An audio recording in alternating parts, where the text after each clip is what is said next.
അമൃത് Veni hair elixir presents daily news സായാഹ്ന വാർത്തകൾ powered by Pulimoottil silks KSFE. Wow, ഇയാളുടെ മുടിക്കിപ്പോ നല്ല ഉള്ള നീളം വന്നല്ലോ. എന്റെ മുടി നോക്ക്. നീ നിന്റെ വൈറ്റമിൻ ഡി ലെവൽസ് ഒന്ന് ചെക്ക് ചെയ്യ്. വൈറ്റമിൻ ഡിയുടെയും ഈസ്ട്രോജന്റെയും കുറവാണ് മിക്ക ലേഡീസിന്റെയും ഹെയർ പ്രോബ്ലംസിന് പ്രധാന കാരണം. സ്ത്രീകളുടെ മുടി വളർച്ചയ്ക്കും ശക്തിക്കും അത്യാവശ്യമായ വൈറ്റമിൻ ഡിയാലും ഹെർബൽ ഈസ്ട്രോജനാലും സമ്പുഷ്ടമായ ആദ്യത്തെ hair elixir Amrit Veni hair elixir for women. നമസ്കാരം, ഞാൻ പ്രവി ജവനീത്. ഡെയിലി ന്യൂസിന്റെ സായാഹ്ന വാർത്തകളിലേക്ക് സ്വാഗതം. ഇന്ന് മെയ് 20 തിങ്കളാഴ്ച. ഇറാൻ പ്രസിഡന്റ് ഇബ്രാഹിം റൈസിയും വിദേശകാര്യമന്ത്രി ഹുസൈൻ അമീർ അബ്ദുല്ലാഹിയാനും ഹെലികോപ്റ്റർ അപകടത്തിൽ കൊല്ലപ്പെട്ടതായി സ്ഥിരീകരണം. ഇന്നലെ വൈകിട്ട് വനമേഖലയിൽ തകർന്നു വീണ കോപ്റ്ററിന്റെ അവശിഷ്ടങ്ങൾ ഇന്ന് രാവിലെ കണ്ടെത്തി. പ്രസിഡന്റിനൊപ്പം സഞ്ചരിച്ച പ്രവിശ്യ ഗവർണർ അടക്കം 5 ഉന്നതരും അപകടത്തിൽ മരിച്ചു. പൈലറ്റും സഹപൈലറ്റും ഉൾപ്പെടെ ഹെലികോപ്റ്ററിലുണ്ടായിരുന്ന 9 പേരും കൊല്ലപ്പെട്ടു. ഇറാൻ പ്രസിഡന്റ് ഇബ്രാഹിം റൈസിയുടെ മരണത്തിൽ അനുശോചനം രേഖപ്പെടുത്തി പ്രധാനമന്ത്രി നരേന്ദ്രമോദി. അദ്ദേഹത്തിന്റെ വിയോഗത്തിൽ അഗാധമായ ദുഃഖവും ഞെട്ടലും രേഖപ്പെടുത്തുന്നു. ഇന്ത്യ ഇറാൻ ഉഭയകക്ഷി ബന്ധം ശക്തിപ്പെടുത്തുന്നതിൽ അദ്ദേഹം നൽകിയ സംഭാവനകൾ എല്ലാ കാലവും ഓർമ്മിക്കപ്പെടും. അദ്ദേഹത്തിന്റെ കുടുംബത്തോടും ഇറാനിലെ ജനങ്ങളോടും അനുശോചനം അറിയിക്കുന്നു. ഈ ദുഃഖത്തിൽ ഇന്ത്യ ഇറാനൊപ്പം നിൽക്കുന്നു, മോദി എക്സിൽ കുറിച്ചു. പെരുമ്പാവൂരിലെ നിയമവിദ്യാർത്ഥിനിയുടെ കൊലപാതക കേസിൽ പ്രതി അമീറുൽ ഇസ്ലാമിന്റെ വധശിക്ഷ ഹൈക്കോടതി ശരിവച്ചു. അമീറുൽ ഇസ്ലാം നൽകിയ അപ്പീൽ കോടതി തള്ളി. വധശിക്ഷയ്ക്കെതിരെ പ്രതി അമീറുൽ ഇസ്ലാം നൽകിയ അപ്പീലിലാണ് ഹൈക്കോടതി വിധി. കുറ്റവിമുക്തനാക്കി വെറുതെ വിടണമെന്നായിരുന്നു പ്രതിയുടെ ആവശ്യം. മസാല ബോണ്ട് കേസിൽ തോമസ് ഐസക്കിനെതിരെ ED സമർപ്പിച്ച അപ്പീൽ ഹൈക്കോടതി തീർപ്പാക്കി. സ്ഥാനാർത്ഥിയായതിനാൽ തെരഞ്ഞെടുപ്പ് സമയത്ത് ED മുമ്പാകെ ഹാജരാകുന്നതിൽ നിന്ന് തോമസ് ഐസക്കിനെ ഒഴിവാക്കിയിരുന്നു. ഇതിനെതിരെയായിരുന്നു ED അപ്പീൽ നൽകിയത്. ലോക്സഭാ ഇലക്ഷൻ കഴിഞ്ഞ സാഹചര്യത്തിൽ ഹർജിക്ക് പ്രസക്തിയില്ലെന്ന് വ്യക്തമാക്കിയാണ് ഡിവിഷൻ ബെഞ്ച് അപ്പീൽ തീർപ്പാക്കിയത്. തദ്ദേശ വാർഡ് വിഭജനത്തിന് സംസ്ഥാനത്ത് ഓർഡിനൻസ് ഇറക്കാൻ മന്ത്രിസഭായോഗത്തിൽ തീരുമാനം. സംസ്ഥാന തെരഞ്ഞെടുപ്പ് കമ്മീഷണറുടെ നേതൃത്വത്തിൽ പ്രത്യേക കമ്മീഷൻ രൂപീകരിക്കും. കൂടിയാലോചനയില്ലാതെ തീരുമാനമെന്ന വിമർശനം പ്രതിപക്ഷത്തിനുണ്ട്. സർക്കാർ നിയോഗിക്കുന്ന 4 പേരാണ് സമിതിയിലെ മറ്റംഗങ്ങൾ. 6 മാസത്തിനകം നടപടികൾ പൂർത്തിയാക്കാനാണ് തീരുമാനം. ലോക്സഭാ തെരഞ്ഞെടുപ്പിൽ അത്ഭുതങ്ങൾ സംഭവിക്കട്ടെയെന്നും ഇന്ത്യ മുന്നണി അധികാരത്തിൽ വരട്ടെയെന്ന് ഞാനും നിങ്ങളോടൊപ്പം ആഗ്രഹിക്കുന്നുവെന്നും പ്രാർത്ഥിക്കുന്നുവെന്നും ലത്തീൻ സഭ archbishop doctor Thomas J Netto Changanassery അതിരൂപതാ ദിനം ഉദ്ഘാടനം ചെയ്ത് സംസാരിക്കുമ്പോഴാണ് അദ്ദേഹം ഇന്ത്യ മുന്നണിക്കായി പ്രാർത്ഥിക്കുന്നുവെന്ന് അറിയിച്ചത്. പണ്ട് മുത്തശ്ശിയുടെ കല്യാണക്കഥ കേട്ട മുതലെയുള്ള ആഗ്രഹമാണ് അന്നത്തെ മുത്തശ്ശിയെ പോലെ എന്റെ കല്യാണത്തിന് എടുത്തൊരുങ്ങണമെന്ന്.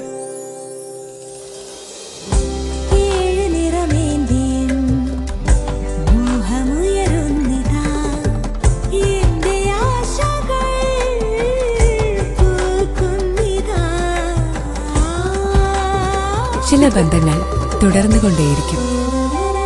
Celebrating 100 years of Pulimoottil silks. അവയവ കച്ചവടത്തിൽ മനുഷ്യക്കടത്ത് നടത്തിയ കേസിൽ ഇരയായവരിൽ ഒരാൾ മലയാളിയെന്ന് അന്വേഷണ സംഘം.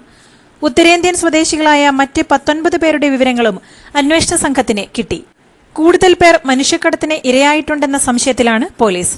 പ്രതിയെ ഇന്ന് കോടതിയിൽ ഹാജരാക്കും. അവയവ കച്ചവടത്തിനായി മനുഷ്യക്കടത്ത് നടത്തിയ കേസിൽ പ്രതി സബിത് നാസറിന്റെ വിരലടയാളം അന്വേഷണ സംഘം ശേഖരിച്ചു.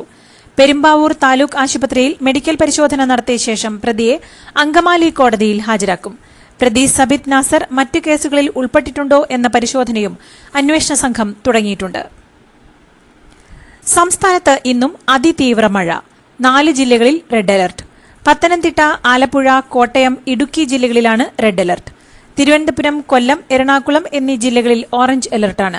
മത്സ്യത്തൊഴിലാളികൾ ഒരു കാരണവശാലും കടലിൽ പോകരുത്. ഉരുൾപൊട്ടൽ, മണ്ണിടിച്ചിൽ സാധ്യത കണക്കിലെടുത്ത് മലയോര മേഖലകളിൽ അതീവ ജാഗ്രത വേണം. മറ്റന്നാളോടെ ബംഗാൾ ഉൾക്കടലിൽ ന്യൂനമർദ്ദം രൂപപ്പെട്ടേക്കും എന്നും കാലാവസ്ഥാ വകുപ്പ് മുന്നറിയിപ്പ് നൽകിയിട്ടുണ്ട്. സംസ്ഥാനത്ത് ശക്തമായ മഴ തുടരുന്ന സാഹചര്യത്തിൽ ജില്ലകൾക്ക് ജാഗ്രതാ നിർദ്ദേശം നൽകിയതായി ആരോഗ്യമന്ത്രി വീണ ജോർജ്. കാലാവസ്ഥാ വ്യതിയാനം കാരണം നിരവധി പകർച്ചവ്യാധികൾ ഉണ്ടാകാൻ സാധ്യതയുണ്ട്. ആശുപത്രികൾക്കും ജാഗ്രതാ നിർദ്ദേശം നൽകിയിട്ടുണ്ടെന്നും വെള്ളം കയറുന്ന ആരോഗ്യ സ്ഥാപനങ്ങൾ ആവശ്യമായ ബദൽ ക്രമീകരണങ്ങൾ ഒരുക്കണമെന്നും മന്ത്രി പറഞ്ഞു. സംസ്ഥാനത്തെ എല്ലാ കളക്ടറേറ്റുകളിലും താലൂക്ക് ഓഫീസുകളിലും എമർജൻസി ഓപ്പറേഷൻ സെന്റർ തുടങ്ങിയെന്ന് മന്ത്രി കെ രാജൻ. മഴയുടെ പശ്ചാത്തലത്തിൽ വിവിധ വകുപ്പുകളെ ഏകോപിപ്പിച്ച് 24 മണിക്കൂറും പ്രവർത്തിക്കും. ആവശ്യമെങ്കിൽ ദുരിതാശ്വാസ ക്യാമ്പുകൾ തുറക്കാൻ നിർദ്ദേശം നൽകിയിട്ടുണ്ട്. ആശങ്ക വേണ്ടെന്നും അനാവശ്യ വിവരങ്ങൾ പ്രചരിപ്പിക്കരുതെന്നും മന്ത്രി പറഞ്ഞു. സംസ്ഥാനത്തെ മാംഗോ സിറ്റിയായ മുതലമടയിൽ മാമ്പഴ ഉൽപാദനം കുത്തനെ ഇടിഞ്ഞു. കാലാവസ്ഥാ വ്യതിയാനം മൂലം സീസണിൽ 500 കോടി രൂപയുടെ വിറ്റുവരവുണ്ടായിരുന്ന മേഖലയിൽ ഇത്തവണ 70% കുറവുണ്ടായി. ഈ സീസണിൽ വിദേശത്തേക്കുള്ള കയറ്റുമതിയും നിലച്ചു. കണ്ണഞ്ചിപ്പിക്കുന്ന നക്ഷത്രത്തിളക്കവുമായി KSFEയുടെ ഗാലക്സി ചിട്ടികൾ വരവായി. 100% സുരക്ഷിതത്വവും മെഗാ ബമ്പർ നറുക്കെടുപ്പിലൂടെ ഭാഗ്യം കടാക്ഷിക്കുന്നവർക്ക് ബെൻസ് കാറും ലഭിക്കുന്നു. ഒപ്പം 17 ഇന്നോവ കാറുകളും 170 ഐഫോണുകളും. ഗാലക്സി ചിട്ടി, ഇനി ആഘോഷ ചിട്ടി. കോവാക്സിന്റെ പാർശ്വഫലങ്ങളെക്കുറിച്ചുള്ള ബനാറസ് ഹിന്ദു സർവകലാശാലയിലെ ഗവേഷകരുടെ പഠനം തള്ളി ICMR. ICMRനെ പഠനത്തിൽ ഉദ്ധരിച്ചത് നീക്കം ചെയ്യണം എന്നാവശ്യപ്പെട്ട് ഗവേഷകർക്കും ജേണൽ എഡിറ്റർക്കും ഡയറക്ടർ ജനറൽ രാജീവ് ബാൽ കത്തയച്ചു. പഠനം സംബന്ധിച്ച് അവ്യക്തതകൾ ഏറെയുണ്ടെന്നും വിവരശേഖരണ രീതി പോലും ശരിയല്ലെന്നും രാജീവ് ബാൽ കത്തിൽ ചൂണ്ടിക്കാട്ടി. ഗുജറാത്തിൽ മത്സരിക്കാൻ പ്രധാനമന്ത്രി നരേന്ദ്രമോദിക്ക് ഭയമെന്ന് വാരാണസിയിലെ BSP സ്ഥാനാർത്ഥി ആദർ ജമാൽ ലാരി. ഗുജറാത്തിൽ മോദിയുടെ ജനപിന്തുണ ഇടിയുകയാണെന്നും കോൺഗ്രസും സമാജ്വാദി പാർട്ടിയും മുസ്ലിങ്ങൾക്കെതിരാണെന്നും ലാരി ആരോപിച്ചു.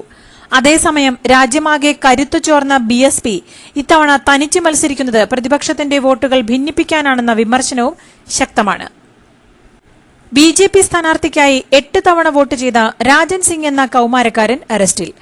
ഇയാൾ ഗ്രാമമുഖ്യന്റെ മകനാണ്. ഡ്യൂട്ടിയിലുണ്ടായിരുന്ന ഉദ്യോഗസ്ഥരുടെ സഹായത്തോടെയാണ് പോളിംഗ് ബൂത്തിനുള്ളിൽ കടന്ന് കൃത്യം നിർവഹിച്ചത്. വരിയിലുണ്ടായിരുന്നവരുടെ സ്ലിപ്പും തിരിച്ചറിയൽ കാർഡും വാങ്ങിയായിരുന്നു കൂട്ടവോട്ട് ചെയ്തത്. ഉത്തർപ്രദേശിലെ ഫറൂഖാബാദ് പോളിംഗ് ബൂത്തിൽ റീപോളിംഗ് നടത്താൻ മുഖ്യ തെരഞ്ഞെടുപ്പ് ഓഫീസർ തെരഞ്ഞെടുപ്പ് കമ്മീഷനോട് ആവശ്യപ്പെട്ടു. വീഴ്ച വരുത്തിയ ഉദ്യോഗസ്ഥരെ സസ്പെൻഡ് ചെയ്യാനും തീരുമാനിച്ചു. പതഞ്ജലിയുടെ ഏലക്ക സോൻപാപ്പടി ഗുണനിലവാര പരിശോധനയിൽ പരാജയപ്പെട്ടതുമായി ബന്ധപ്പെട്ട കേസിൽ കമ്പനിയുടെ അസിസ്റ്റന്റ് ജനറൽ മാനേജർ ഉൾപ്പെടെ 3 പേർക്ക് ഉത്തരാഖണ്ഡിലെ കോടതി 6 മാസം തടവ് ശിക്ഷ വിധിച്ചു. വ്യാജ പരസ്യത്തിന്റെ പേരിൽ സുപ്രീംകോടതി കയറിയിറങ്ങുന്ന ബാബ രാംദേവിനേറ്റ മറ്റൊരു തിരിച്ചടിയാണിത്. ഇതിനിടെ പതഞ്ജലിയുടെ 14 മരുന്നുകളുടെ വിലക്ക് ഉത്തരാഖണ്ഡിലെ പുഷ്കർ സിംഗ് ധാമി സർക്കാർ പിൻവലിച്ചു. ഇതുമായി ബന്ധപ്പെട്ട് അന്വേഷണത്തിനായി ഉന്നതതല സമിതി രൂപീകരിച്ചു. IPLൽ ഇന്ന് കളികളില്ല. നാളെ നടക്കുന്ന ആദ്യ ക്വാളിഫയറിൽ കൊൽക്കത്ത നൈറ്റ് റൈഡേഴ്സ് സൺറൈസേഴ്സ് ഹൈദരാബാദുമായി ഏറ്റുമുട്ടും. മെയ് 22 നടക്കുന്ന എലിമിനേറ്ററിൽ റോയൽ ചലഞ്ചേഴ്സ് ബാംഗ്ലൂരുമായി രാജസ്ഥാൻ റോയൽസ് ഏറ്റുമുട്ടും. ആദ്യ ക്വാളിഫയറിലെ വിജയികൾ നേരിട്ട് ഫൈനലിലെത്തുമ്പോൾ തോൽക്കുന്നവർ രാജസ്ഥാൻ ബാംഗ്ലൂർ എലിമിനേറ്ററിലെ വിജയികളുമായി ഏറ്റുമുട്ടും. ഇതിൽ വിജയിക്കുന്നവർ 26-ന് ചെന്നൈയിൽ നടക്കുന്ന ഫൈനലിൽ ഏറ്റുമുട്ടും.